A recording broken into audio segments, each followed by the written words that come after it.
बाबू चला गया हमको छोड़ के। आपके साथ लोग यहाँ पे भी सर, यहाँ पे राजेश्वर में डॉक्टर अखिलेश गंदे गंदे इशारे कर रहा था मुझे सर। चलता था ना तो मुझसे सट के क्रॉस करता था सर। मैं इग्नोर कर देती थी कि मेरा हस्बैंड है यहाँ पे, वरना अगर बाहर होता चप्पल खोल के मैं मारती सर ऐसे इंसान को। वहाँ पे मायागंज हॉस्पिटल में डॉक्टर्स, कोई भी डॉक्टर नहीं आता है, कोई सीनियर डॉक्टर नहीं, जूनियर डॉक्टर नहीं, और पेशेंट की सिर्फ एंट्री कर देते हैं कि फिजियोथेरेपी किया गया, ये बाबू नाक का क्या करते हैं, नेबुलाइज किया गया, 4 बार नेबुलाइज किया गया, कोई चीज़ नहीं होती है, सिर्फ पेशेंट की एंट्री कर देते हैं। एंट्री सब किया हुआ रहता है, ये बड़े डॉक्टर आए, ये बड़े डॉक्टर आए, उन्होंने पेशेंट को देखा, नेबुलाइज किया, फिजियोथेरेपी हुआ, पेशेंट को कुछ नहीं, मतलब सीपैप पे पड़ा हुआ पेशेंट, और उसको देखने के लिए 24 घंटे में कोई नर्स नहीं आती है, रूम बंद करके, और सब सोते रहते हैं। दरवाज़ा ठकठकाएगा तो चिल्ला के बोलेगी दूर भागो यहाँ से, कोरोना पेशेंट के यहाँ से आई हो, हम लोग अभी रात में नहीं आ सकते। हम लोग क्या मर जाए पेशेंट के लिए? कोई नहीं आता है, कोई नहीं आता है देखने के लिए किसी को। ये लोग पटना में हम लोग 26 क्या क्या हुआ है, किस अस्पताल में हुआ है? सर हम लोग नोएडा में रहते हैं, मैं और मेरे हस्बैंड। अभी होली में हम लोग बिहार आए हुए थे सर, होली मनाने के लिए पूरी फैमिली का गेट टुगेदर था। 9 अप्रैल को मेरे हस्बैंड की तबीयत ख़राब हुई, फीवर हुआ उनको काफ़ी तेज़। हमने कोरोना का 2-2, 3-3 बार टेस्ट करवाया, नेगेटिव आया। RT-PCR के लिए दिया तो वहाँ पे भागलपुर में, सर भागलपुर में थे हम लोग, वहाँ पे 1 दिन 2 दिन वेट करते करते 10 दिन तक रिपोर्ट नहीं आया। फिर हमने नोएडा के एक डॉक्टर हैं उनसे कंसल्ट किया, वीडियो कंसल्टेशन से। उन्होंने बोला कि CT चेस्ट करवाना है। हम लोग भागलपुर गए और CT चेस्ट करवाए तो उसमें उनका इन्फेक्शन आया, 60% लंग्स उनका उसमें इन्फेक्टेड था, डैमेज नहीं था, इन्फेक्टेड था बस। बाकी लंग्स का हर चीज़ परफेक्ट था, सारा चीज़ नाक का, गले का सब कुछ नॉर्मल था, उसमें रिपोर्ट में था। फिर हम लोग नेक्स्ट डे ग्लोकल हॉस्पिटल है भागलपुर में, ग्लोकल हॉस्पिटल लेके आए, वहाँ पे एडमिट कराया हमने ICU में। मेरी मदर की भी तबीयत ख़राब थी, मेरी मम्मी और मेरे हस्बैंड दोनों एक साथ एडमिट हुए। वहाँ पे इतनी लापरवाही हुई उनके साथ, इतनी लापरवाही हुई। डॉक्टर्स आते थे बस विज़िट के लिए, 10 मिनट देख के गए, उसके अलावा जितने भी वहाँ पे नर्स थे, कंपाउंडर्स थे, सारे के सारे जल्लाद थे सर। कोई दवाई तक नहीं देना चाहता था पेशेंट। मेरी मदर टचवुड बेटर कंडीशन में थी थोड़ी, मेरे हस्बैंड बोल भी नहीं पा रहे थे उस समय तक, इशारे से पानी का ऐसे ऐसे बताते थे, लेकिन कोई उनको पानी नहीं पिलाता था सर। वो मुझे हार के फ़ोन करते थे कि पानी पिला दो। जब मैं अंदर जाती थी तो ये लोग हल्ला करते थे कि क्यों जा रहे हो अंदर, फिर भी मैं जाके उनको पानी पिलाती थी, जूस पिलाती थी। रेमडेसिविर इंजेक्शन का नाम आप लोगों ने अभी तक सबने सुन लिया होगा कि कितनी मुश्किल से मिल रहा है। डॉक्टर ने वहाँ सजेस्ट किया, मेरे 2-2 पेशेंट थे वहाँ, हमने बहुत मुश्किल से अरेंज किया। जब वो इंजेक्शन मिला तो एक दिन रात को जब इंजेक्शन देने लगे, हाफ इंजेक्शन फ्लोर पे गिरा दिया उन्होंने। हमने कहा कि इतना महंगा इंजेक्शन है, इसी का असर होके ठीक होते ये आपने कैसे गिरा दिया। उन्होंने कहा कि 50,000 का भी गिरा देता ना तो तुम कुछ नहीं कर पाती अभी। हम लोग चुपचाप वहाँ से सर हट गए। थोड़ी देर बाद वहाँ पे मेरे हस्बैंड को मैंने देखा कि उन्होंने 2-3 बार पॉटी किया था, यूरिन पास किया था, कोई क्लीन करने नहीं आ रहा था सर। 6 घंटे से वो उसी गंदगी पे पड़े हुए थे। उन्होंने मुझे फिर फ़ोन किया, बस फ़ोन कर पाते थे सर, बोल भी नहीं, बस मिस्ड कॉल आती थी, मैं समझ जाती थी कि कुछ परेशानी है उनको। जब मैं गई तो मैंने देखा पूरे गंदे बेड पे मेरे हस्बैंड 6 फीट 2 इंच के सर, पूरे गंदे पे वो सोए हुए थे सर।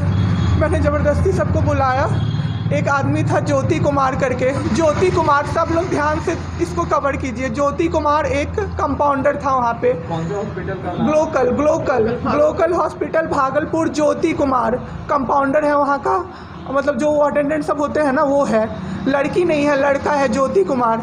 उसको मैंने रिक्वेस्ट किया कि भैया प्लीज़ आप मेरे हस्बैंड की मदद कर दीजिए, रात में ये लोग रुकने नहीं दे रहे हैं मुझे अपने पास, इनके पास। उसने बोला ठीक है ज़रूर मदद करूँगा, ये कह के, और मैं अपने हस्बैंड से बात करने लगी, इशारे से ही वो बात कर रहे थे, मैं बोल रही थी। अचानक से मेरा दुपट्टा खिंचाया बहुत ज़ोर से, मैंने सोचा क्या हो रहा है, तो मैंने पीछे मुड़ी तो मेरे कमर पे उस आदमी का हाथ था और मेरा दुपट्टा वो ज्योति कुमार खींच रहा था। मेरी माँ पीछे से चिल्लाई, मेरे हस्बैंड ऐसे ऐसे होने लगे, पूरा पसीना उनको चल गया, कुछ बोल नहीं पा रहे थे वो। जब हम लोग ठीक थे ना, मैं बाहर निकलती थी ना, कोई मुझे ऐसे देखता था ना नॉर्मली ही तो कहते थे आँख निकाल लूँगा, क्या सोच के इसको देख रहे हो। और मेरे हस्बैंड उस दिन बेड पे पड़े हुए देखते रहे कि मेरी वाइफ का कोई दुपट्टा खींच रहा है। और जब मैंने उस आदमी को देखा ना तो वो मुस्कुरा रहा था। मैंने ऐसे दुपट्टा खींचा और मैं कुछ नहीं बोल पाई डर से कि मेरे हस्बैंड यहाँ पे है, मेरी माँ यहाँ पे है, ये लोग कुछ कर देगा। इस डर से मैं कुछ नहीं बाहर निकली। मैं बाहर निकल के मैं धम से बैठ गई। वो आदमी मेरे पास फिर आया, मुस्कुरा के बोला मैं ध्यान रखूँगा। मैंने बोला ठीक है भैया, आप ध्यान रखना। मैंने कुछ नहीं बोला उसको, कुछ भी नहीं।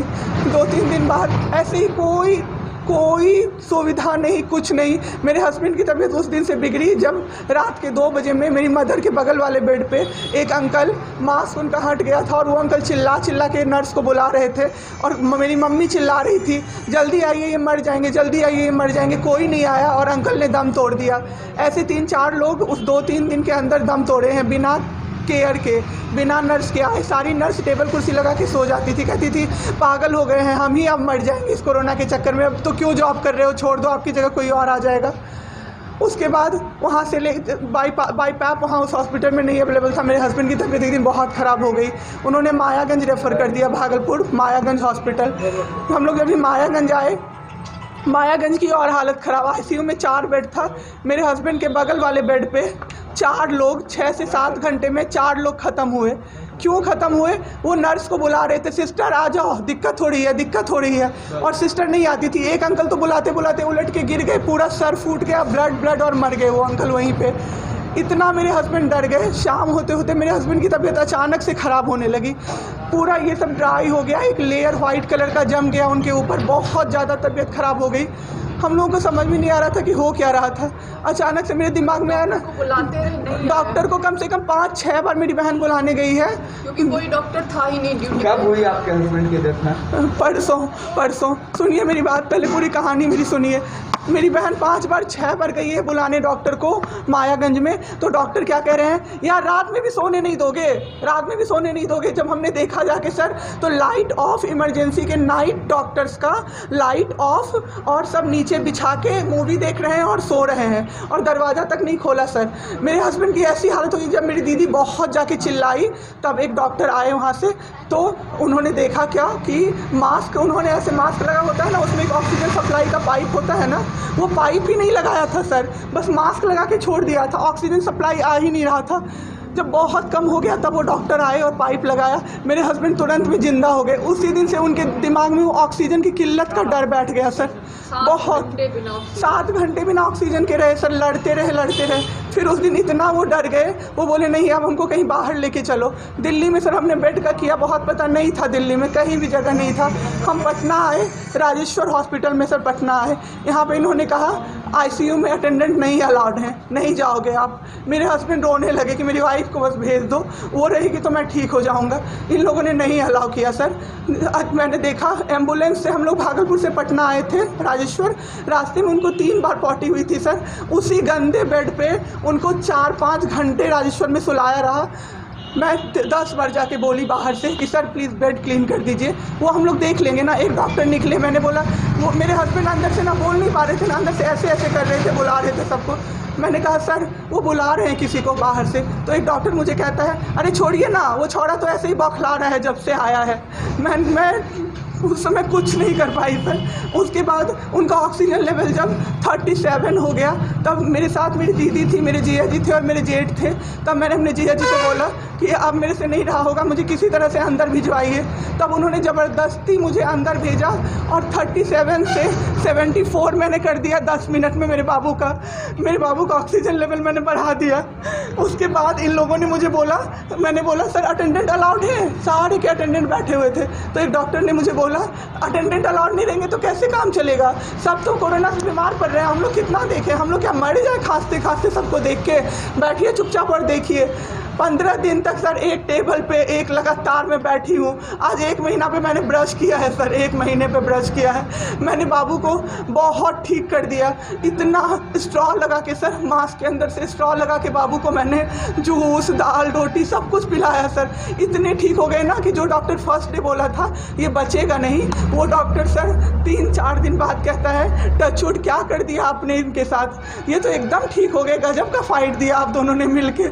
मुझे क्या पता था कि मैं फाइट दे रही हूँ और ये लोग मेरे बाबू को ख़त्म कर देंगे। इतना ऑक्सीजन का किल्लत सर, मेरा बाबू डर गया बहुत ज़्यादा। ऑक्सीजन सिलेंडर देखता था और कहता था हाँ हाँ वो ख़त्म हो जाएगा, वो ख़त्म हो जाएगा। मैं कहती थी नहीं ख़त्म होगा बाबू। 1.5 घंटे के लिए सर ऑक्सीजन सप्लाई बंद रहता था। बाद में हमें पता चला ये लोग ब्लैक मार्केटिंग कर रहे हैं अंदर में ऑक्सीजन सिलेंडर का। जो अस्पताल वाले हैं ना, वो ऑक्सीजन सप्लाई बंद कर देते थे ताकि बेचैन होके लोग खरीदें उन्हीं से। हम भी खरीदे सर, मैंने भी खरीदा। क्या करते, हमें भी तो चाहिए था। परसों सर सुबह में हमारे पास एक ही सिलेंडर था, पाइपलाइन बंद हो गया। मेरे हस्बैंड को बाईपैप लगा हुआ था, उनको 2 सिलेंडर से जाना था।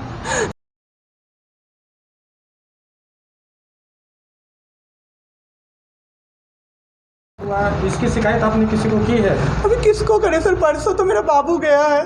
परसों शाम अब क्या चाहती हैं सरकार से? क्या अभी सबसे पहले तो मैं चाहती हूँ कि सारे जगह सबसे पहले तो मुझे कोई प्लेटफॉर्म मिले जिस पे मैं ये बोल सकूँ टीवी पे जाके, ताकि लोग बचें। अब जिसके साथ जो हो नहीं हो तो सेकेंडरी है। हमारे जैसे जो लोग उसमें पढ़े हैं ना, जो ये छोड़ के भूल जाते हैं कि पेशेंट का ख्याल डॉक्टर्स रखेंगे, वो जाके अपने पेशेंट का ख्याल रखें, नहीं तो सब मर जाएंगे सर, सब मर जाएंगे। एक डॉक्टर एक दिन आए राजेश्वर में, कहते हैं अरे ये बेड अभी तक नहीं खाली हुआ है, मतलब ये आदमी अभी तक नहीं मरा है। एक आदमी के बारे में आप सोचो सर जरा सा। मेरे हस्बैंड को वेंटिलेटर पे नहीं रखा सर, वो शायद बच जाते। और जब मेरी एक फ्रेंड है डॉक्टर, उसने बात की कि आपने वेंटिलेटर पे क्यों नहीं रखा, तो झूठ कह रहे हैं कि फैमिली वालों ने मना किया। हमें कोई सजेशन नहीं दिया, कोई सजेशन नहीं, पे आप रख सकते हो, कुछ भी नहीं सर। वो बस वेट कर रहे थे कि ये बेड खाली हो।